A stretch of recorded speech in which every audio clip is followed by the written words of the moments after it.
Hi, I'm Lori Williams, and this is your remote viewing moment. I'm so happy to have you here today.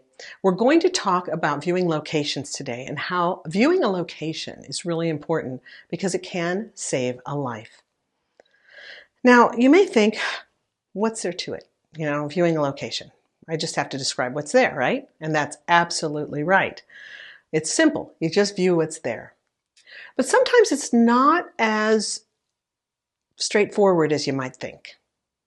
For example, I was once asked to work on a treasure hunt. Yeah, it was fun. It was a treasure hunt. And I was pretty excited because as I started working on this treasure hunt, I became aware of an area that was kind of like, there was an overhang of earth. There was kind of like this dugout area and an overhang. And I thought, oh, great. Yeah, I'm sure they'll find this overhang and I can describe it, blah, blah, blah. And I did. Then I found out when, as an advanced student, I was handed the map to look at, and the map showed that this area that I was remote viewing was a huge, desolate area, and it had a ridged overhang that went on for miles and curved around. And so my being so excited, like, oh, it's under this overhang, wasn't really that helpful because there was a massive overhang that went on for miles. And where on the overhang was the treasure? Well, luckily for me, I was able to dowse because that's something we teach you to do in Phase 6 in the advanced class. You learn how to dowse a map. So I was able to dowse the map, and I actually came within 400 feet of where the treasure had been buried. So I got some great feedback on that, and I really wasn't that far off. Now, the thing about it, though, it made me realize that not all locations are cut and dried and really easy to view.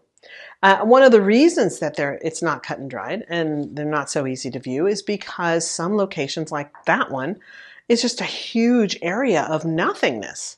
So how do you describe that? It can be challenging because you have to find some sort of way to orient the tasker when the tasker gets your report. And again, I'm always preparing you to do professional remote viewing work. Whether you choose to do that or not is totally up to you. But I prefer to prepare you for it and have you not do it than not prepare you for it and have you try to do it later. So when you are trying to describe a target in which there's not a lot of landmarks to go by, what can you do as a new viewer? If you don't have any dowsing experience and you haven't been taught how to dowse, you haven't taken advanced yet, what can you do? One of the things to do is to move up very high. And then when you move up high, turn your whole paper into a map.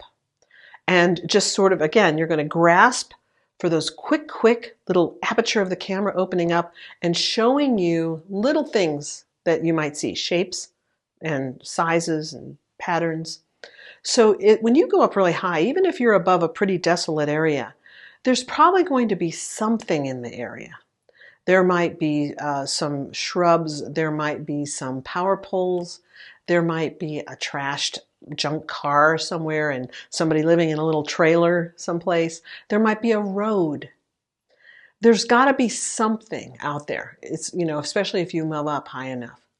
So you want to move up high enough just give yourself a move command, move up 500 feet and describe, move up 1,000 feet and describe, and then do a quick sketch, and then go back into your viewing and just describe what you saw and put your numbers on the page. So you might put a number and say, this is something man-made that's rusty and orange and white and trashed and is used for transportation. To describe, for example, a trashed out car that's in the middle of a field somewhere or out on some land someplace. There might be an old shack or things like that. There's going to be something as you move up. So find whatever landmarks you can find, put them on your paper wherever you perceive them to be. And if there's like a little pond or a little body of water or something, anything that you can find that would differentiate and kind of help the tasker to triangulate and figure out what the location looks like. And, oh yeah, here's the pond, here's the telephone pole, here's the shack and the trashed out car, that sort of thing. When you go up higher, that's the kind of stuff you might find in a very desolate location, a very abandoned location. Next, what about the places that are really, really crowded?